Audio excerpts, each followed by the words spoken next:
ब्रह्मचर्य से बड़ी कोई तपस्या नहीं है। देखो यहां संकोच का त्याग होकर चर्चा हो रही। आप असत आचरण करने में संकोच करें, लेकिन असत आचरणों से कैसे बचा जाता है उन युक्तियों में संकोच मत मांगे। महादेव जी कहते हैं ब्रह्मचर्य अर्थात वीर्य धारण करना महान उत्कृष्ट तप है, भगवत प्रसन्नता का प्रधान हेतु है। इससे बढ़कर कोई तपश्चर्या तीनों लोकों में प्रसिद्ध नहीं है। जो ऊर्ध्वरेता अखंड ब्रह्मचारी है वो पुरुष नहीं, वो साक्षात भगवत स्वरूप महादेव है। इस मार्ग में कोई किसी भी संप्रदाय का हो, किसी भी परंपरा का हो, ब्रह्मचर्य की विशेष आवश्यकता है। जब तक आपके जीवन में ब्रह्मचर्य का संयम नहीं होगा तब तक आपको भगवदानंद की प्राप्ति हो नहीं सकती।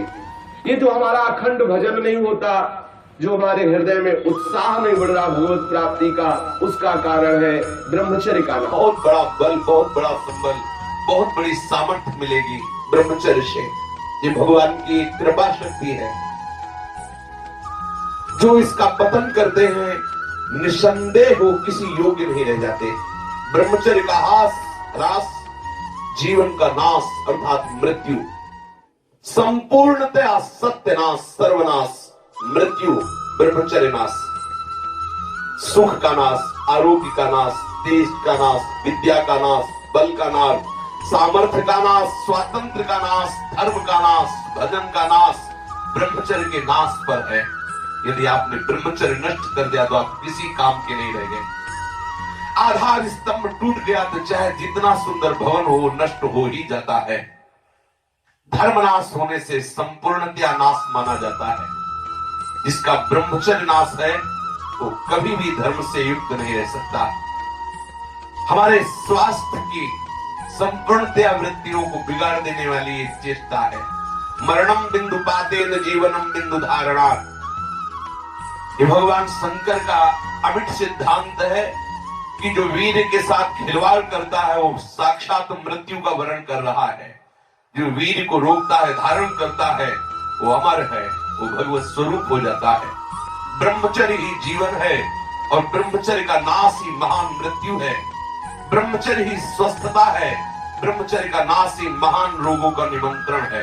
जो अपने इस जीवन शक्ति, वीर शक्ति को नष्ट करते हैं उनका लक्षण है वो चिड़चिड़े स्वभाव के हो जाते हैं, थोड़ी सी बात में बहुत गर्म हो जाते हैं, दूसरों को अशांत बना देते हैं, खुद अशांत बने रहते हैं, थोड़ी थोड़ी बात में वो बहुत बड़े अपवित्र कार्य कर बैठते हैं। जिन्हें ब्रह्मचर्य व्रत रखने की बात जिनके जीवन में आए वो महाक्रोधी हो जाते हैं, ईर्ष्यालु हो जाते हैं, पापात्मा बन जाते हैं और घोर विषयों के गुलाम बन जाते हैं। जैसे जैसे उनकी जीवनी शक्ति नष्ट होती वैसे वैसे उनको लगता है कि विषय में सुख और है, इससे नहीं तो इससे, ऐसी वासना बढ़ करके उनकी महादुर्गति हो जाती है। यदि आप अपनी इंद्रियों को नियंत्रित नहीं किए, आपने अपने को संयम में नहीं रखा तो सबसे बड़ी मूर्खता कर रहे हो। आप ठगे गए, अपने आप से आप ठगे गए। सावधान, जिसने अपनी इस जीवनी शक्ति का अपव्यय कर दिया उसका जीवन नष्ट हो जाता है, कुछ भी करने लायक नहीं रहता। वो केवल एक नाटक होता रहता है, अंदर अंदर उसको वही चिंतन चलता रहता है उसी विषय सुख का। और अवसर आने पर ना प्रगट में अवसर ना आया तो चिंतन मात्र से। देखो इस शरीर में कहीं भी वीर की शक्ति की थैली नहीं है, जैसे पित्त की थैली, ऐसे ऐसे अलग अलग, ऐसे कहीं भी कोई कोष नहीं है। कोई ऐसा शरीर में स्थान नहीं है जहां से आज भी डॉक्टर ऑपरेशन करके निकाल सके कि देखो ये वीर शक्ति का स्थान है। हर नस नाड़ी में वो व्याप्त शक्ति है। जब आप मन से संकल्प करते हैं उसी समय वो पूरे शरीर से संचित होकर एकत्रित हो जाती है। उस एकत्रित होने वाली नाड़ी का नाम है मनोवाह। और जिस समय आपने कामुकता पूर्वक संकल्प, आगे वर्णन आएगा, संकल्प किया उसी समय आप बेकार हो गए। वो भले किसी कारण से बाद में वो शक्ति नष्ट हो, लेकिन बेकार आप उसी समय से हो गए। इसलिए सावधानी पूर्वक गंदे क्रियाएं, गंदे लोगों का संग और गंदे विचारों को अपने अधीन किया जाए। ब्रह्मचर्य के अभाव में हृदय सूखने लगता है। भगवत प्राप्ति की क्या, संसार की उन्नति की भी भावना नहीं रह जाती। लोक परलोक सब उजड़ा हुआ नजर आता है। जो ब्रह्मचर्य क्षीण करता है उसकी स्मृति का नाश हो जाता है, नेत्रों में कम दिखाई देने लगता है और लघुशंका के साथ वीर शक्ति का स्खलन होने लगता है। वो जान नहीं पाता, उसकी जीवनी शक्ति नष्ट होने लगती है, वो बिना किसी कारण अशांत बना रहता है, लाखों चिंताएं उसके मन में जुड़ने लगती है, वो दुर्बल होने लगता है, बड़ा निद्राल का वो वशीभूत हो जाता है। जरा सा निद्रा रही, जरा में हम तो देखते हैं लोग बैठते ही सोने लगते हैं और मोटापा बढ़ जाता है, आलस्य बढ़ने लगता है, उदासी आने लगती है, हृदय में घबराहट पैदा होने लगती है, श्वास अवरोध होने लगता है, कष्ट से श्वास या श्वास तीव्र गति से चलने लगती है, यक्षमा हो जाता है, पृष्ठ शूल रोग हो जाता है, कटिवात हो जाता है, शिरोवेदना बढ़ने लगती है, जोड़ों में दर्द होने लगता है, दुर्बल हो जाता है और निद्रा के समय उसका जो शक्ति है वो क्षीण होने लगती, बह जाती, उसको पता ही नहीं लगता। मानसिक अस्थिरता, विचार शक्ति की दुर्बलता, ये भयानक भयानक कमजोरियां उसके जीवन में प्रकट हो जाती है, जो इसे मनोरंजन समझता है। सावधान, अगर आप अशांति से हटकर शांति में जाना चाहते हो, दुख से बचकर महासुख का अनुभव करना चाहते हो, तो ब्रह्मचर्य पर दृष्टि दीजिए। ब्रह्मचर्य चारों पुरुषार्थों का धर्म अर्थ काम का मूल है।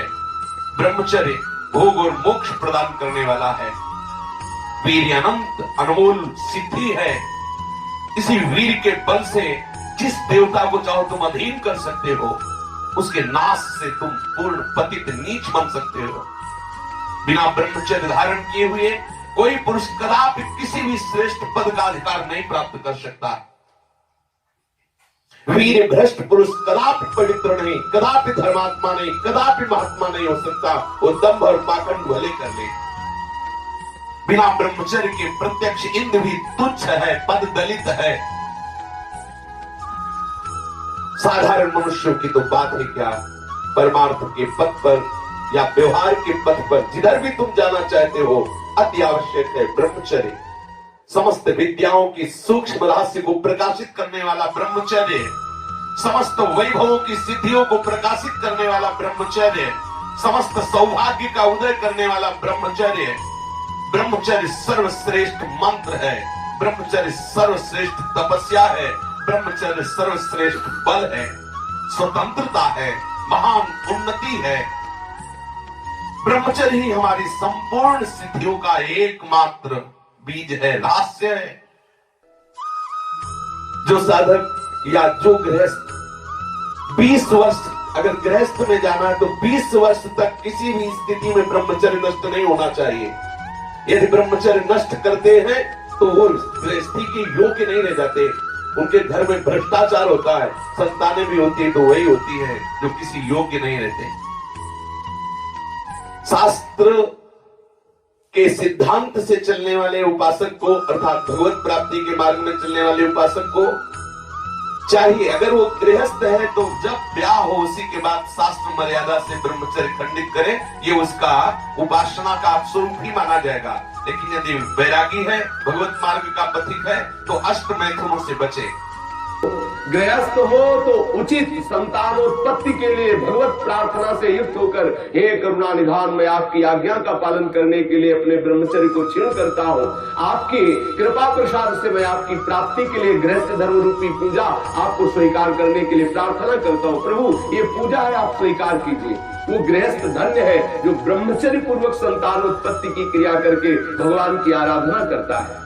जो विरक्त संपूर्ण रूप से ब्रह्मचर्य है, उसको विशेष साधना नहीं करनी पड़ती, अपने आप भगवती स्मृति अखंड होने लगती है, क्योंकि महाआनंद स्वरूप ब्रह्मचर्य है। महाआनंद, आप सोच भी नहीं सकते कि ब्रह्मचारी को कितना आनंद होता है। जो ब्रह्मचर्य धारण करता है उससे अपार आनंद, अपार सुख प्राप्त होता है। सभी सुखों में सर्वाधिक नष्ट करने वाला सुख एक काम सुख है। सबसे ज्यादा पतन करने वाला ये सुख है, सबसे ज्यादा नाश करने वाला सुख है। इसलिए सावधान, विषय सुख के लिए आप अपने ऐसे अमूल्य जीवन को नष्ट मत कीजिए। पहले जो गृहस्थ जन होते थे ब्रह्मचर्य, 25 वर्ष तक तो सब कोई ब्रह्मचर्य रहता था, चाहे वो गृहस्थ हो चाहे वो विरक्त में जाना हो, चाहे वो जिस मार्ग में जाना हो, 25 वर्ष तक तो सबकी नींव ब्रह्मचर्य से युक्त होती है। अब 25 वर्ष तक तो हजारों दुर्गति हो जाती है, क्योंकि ऐसे ऐसे साधन चल चुके हैं, ऐसा कुसंग हो चुका है, वो दृश्य देख देख करके उनकी भावनाएं दूषित हो गई, वो अपने को नष्ट कर लेते हैं। फिर क्या रह गया जीवन? ये अमूल्य मनुष्य जीवन किस काम का रह गया? जब 10 वर्ष ब्रह्मचर्य लेकर भगवत भजन करके संतान उत्पत्ति करते थे, तो उन माताओं के गर्भ से कोई भगवत प्राप्त करने वाले साधक पैदा होते थे, या कोई महावीर पैदा होते थे जो देश की रक्षा के लिए अपने प्राणों को समर्पित कर देते, जो समाज को सुख पहुंचाने वाले ऐसे बालक पैदा होते थे।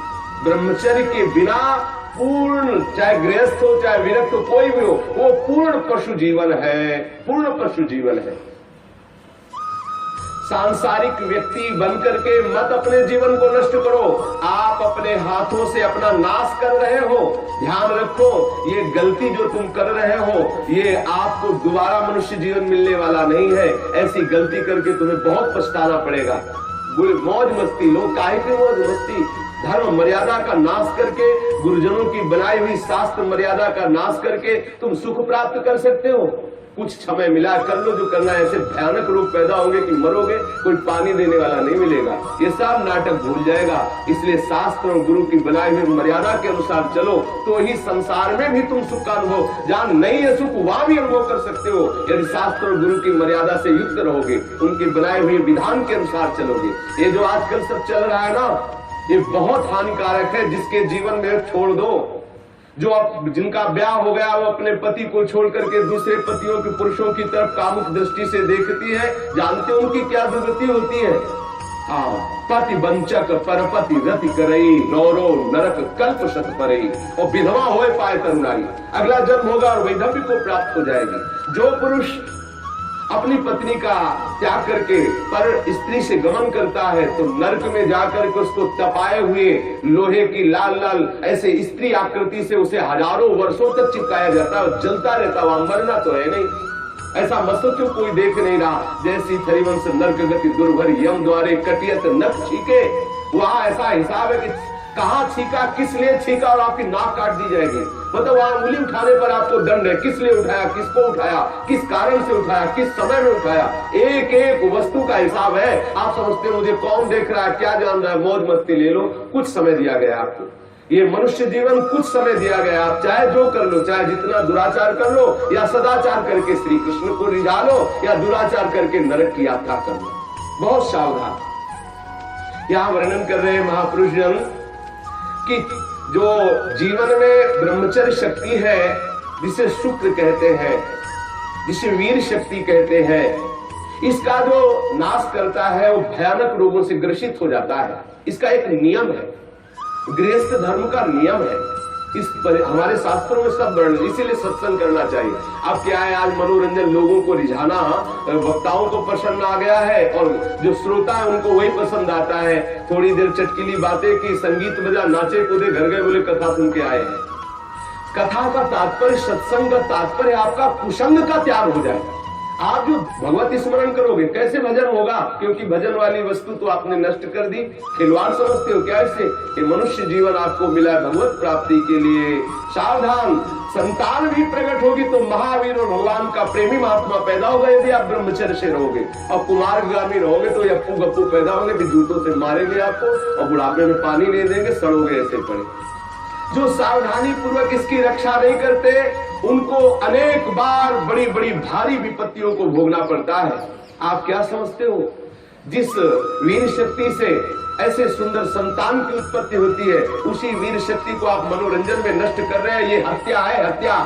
शास्त्र वर्णन करते हैं, आपको भोगना पड़ेगा उसका दंड। जैसे माताओं के गर्भ में पलते हुए शिशु को वो गर्भ हत्या जैसे पाप कर देती है, ऐसे पुरुषों को सावधान रहना चाहिए। संतान उत्पत्ति के निमित्त से किया गया ब्रह्मचर्य खंडित भगवत उपासना माना जाएगा, और अपनी वासना से प्रेरित होकर ब्रह्मचर्य नष्ट करना या अन्य उपायों से ब्रह्मचर्य नष्ट करना वो हत्या में लिखा जाएगा। इसीलिए अंतःकरण मलिन हो जाता है, और भगवत भजन का केवल वो एक क्रिया मात्र होने लगता है, आनंद का अनुभव नहीं होता।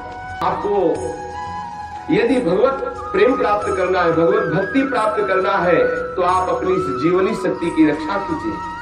आप अपनी जो आंतरिक वृत्ति कामुक हो चुकी उसको संभालने की चेष्टा कीजिए। जो अपने इस स्नायु तंत्र को पुष्ट रखना चाहते हैं, उनको अपनी इस मूर्खता को खोना होगा। क्या मूर्खता?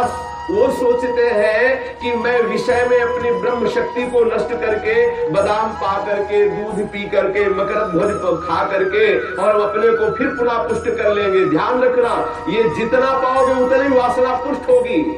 जिसके चेहरे की तरफ देखो ऐसा लगता है जैसे किसी मकान में आग लगा दी जाए तो फिर वो मकान की शोभा क्या होती है। ऐसे जिसके जीवन में पुण्य नहीं रह गए, भगवत आराधन नहीं रह गया, ब्रह्मचर्य नहीं रह गया, सदाचार नहीं है, बड़ों का सम्मान नहीं, उसका जीवन क्या है? जीवन कैसा पशुवत जीवन हो रहा है। छोटे छोटे अभी बच्चे 15-16 वर्ष के माता पिता के अवहेलना करके मनमाना आचरण करते हैं।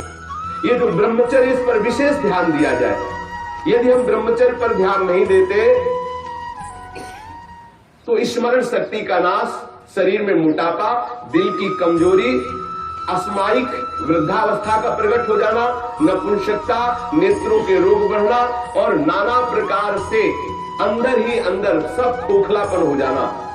ऊपर से हष्ट पुष्ट दिखाई देंगे लेकिन अंदर से पूरी शक्ति का नाश हो जाने के कारण वो मूर्ख हो जाते हैं। मतलब बुद्धि भी मूर्ख हो जाती है, शरीर भी शिथिल हो जाता है, किसी काम के नहीं रह जाते हैं। ये मत समझो कि इतना ही सुख है, यहां तो सुख है ही नहीं। ये जो बच्चे, बच्चियां, माताएं, बहनें या पुरुष अपनी वासना का शिकार हो चुके हुए हैं, उनको खेद करना चाहिए बात सुनकर और सावधानी पूर्वक आगे बढ़ना चाहिए परमार्थ में। गलती का पोषण नहीं करना चाहिए। आज हमारी ऐसी बेईमानी है कि हम अंदर की गलतियों को छुपाते हैं और थोड़ा सा भी गुण होगा तो उसका प्रचार करने लगते हैं। अंदर की गलतियों को गलती मान करके उनको दूरी किया जाए, चाहे वो बच्चा हो, चाहे वो जवान हो, चाहे बूढ़ा हो। गलतियों को छोड़ करके भगवत मार्ग में आगे बढ़ो तो आनंद का अनुभव होगा। ये प्राणों की पूर्ण शक्ति है, जीवनी शक्ति है, इसे व्यर्थ में नष्ट मत करो। सावधान हो।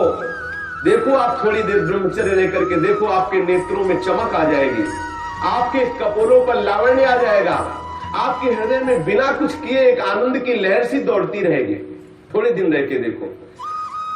कुछ दिन ब्रह्मचर्य रहने पे कष्ट का अनुभव होता है। जब अंदर वासना होती है ना, वो प्रेरित करती है। जैसे जैसे ब्रह्मचर्य बढ़ता वैसे वैसे अंदर आह्लाद होता है। तो हम आह्लाद को नहीं सह पाते तो लगता है कि यदि ब्रह्मचर्य क्षीण हो जाए तो मुझे सुख मिलेगा, ऐसा लगता है। यदि सत्संग हो और भजन पूर्वक हम जीवन व्यतीत करें, सदाचार पूर्वक भोजन शुद्ध हो, तो कुछ ही महीने में वो ब्रह्मचर्य जब पकने लगता, थोड़ा सा आनंद अनुभव होते, सहने लगता। पहले तो थोड़ा कष्ट होता है।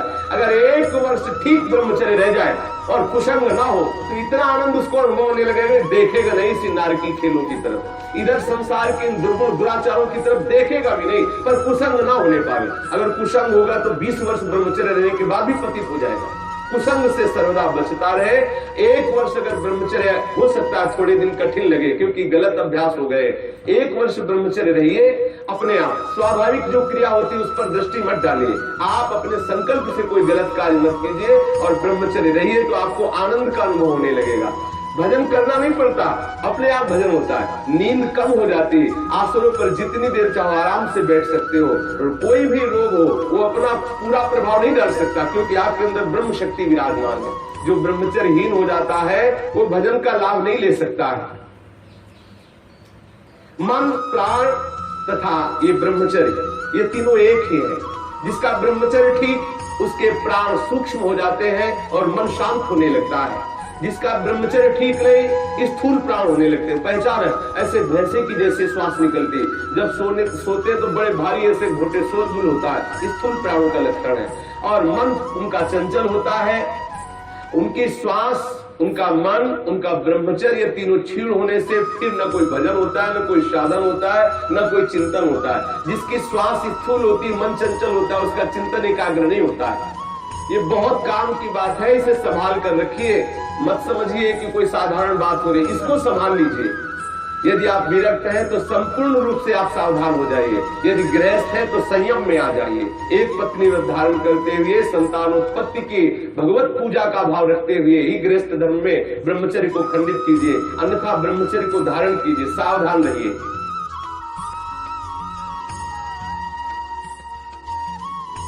यह जानकारी आपको कैसी लगी हमें कमेंट बॉक्स में लिखकर जरूर बताइए।